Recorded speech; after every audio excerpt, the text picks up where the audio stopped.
नगर मनमाड हायवेवर डायरेक्ट दुधाचा टँकर पलटी झाला होता. लोकांच्या घरी नुसतं दूधच आणि तूपच तूप होत. नमस्कार मंडळी, आता आपण हॅपीला सोडायला जात होतो पुण्याला. जाता जाता तो एक ऍक्सिडेंट पाहून दुसरा ऍक्सिडेंट पाहिला. आपण पोहोचलो हॅपीला दादाकडे घेऊन. दादाने हॅपीचा क्लास घेतला. मग आम्ही निघालो एका कार्यक्रमाला. पण कार्यक्रमाला जाताना आपल्या शेडचं स्वॅगच पहा तुम्ही. डायरेक्ट रस्त्यावर भाऊनी कपडे बदलून टाकले. मग काय तिथून डायरेक्ट आपण गेलो एका मॉल मध्ये. म्हणलं बाबा वरून पानं पडू राहिले. म्हणलं तेच सगळं खरंय, पण पोटपूजा केली पाहिजे. पटकन सबवेला पेटपूजा करून घेतली आणि निघालो डायरेक्ट घरी. पण पुण्यातला मोकार भांगार ट्रॅफिक पाहून ना एकदम जीव चिडला. आता हॅपी तर सोडली, पण आपल्याला डॉलीला पण घेऊन यायचं होतं, कारण आपल्याला जायचं होतं शोला डॉलीला सोडायचं होतं दादाकडे. मग काय धरली सकाळी 5:45 वाजता श्रीरामपूरची वाट. जाता जाता आपली ऑरा म्हणली भाऊ माझ्या पण पोटात काहीतरी टाक. म्हणलं अगं बाई मोकार झोप येईल. पण काय घेतलं तिला टपकन सीएनजी भरून. आता सीएनजी भरून आपण डायरेक्ट पोहोचलो होतो नगर मध्ये. तिथं आपण डायरेक्ट घेतलं रेडबुल पिऊन. आता तुम्ही ना डायरेक्ट पाहून घ्या आपण ना किती वेळा डायरेक्ट नगरला पोहोचलो होतो पुण्यातून. तर वाजलेत सकाळचे 6.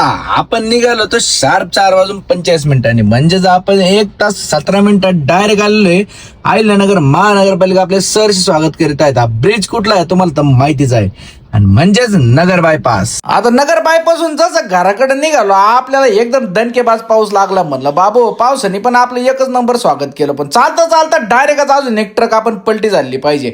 मक्कर पावसात आता मी डायरेक्ट घरी पोहोचतो. तो पण तुम्ही मला ना फॉलो करून घ्या. उद्याच्या ब्लॉग मध्ये मी तुम्हाला दाखवतो आपण कुठं कुठं चाललोय.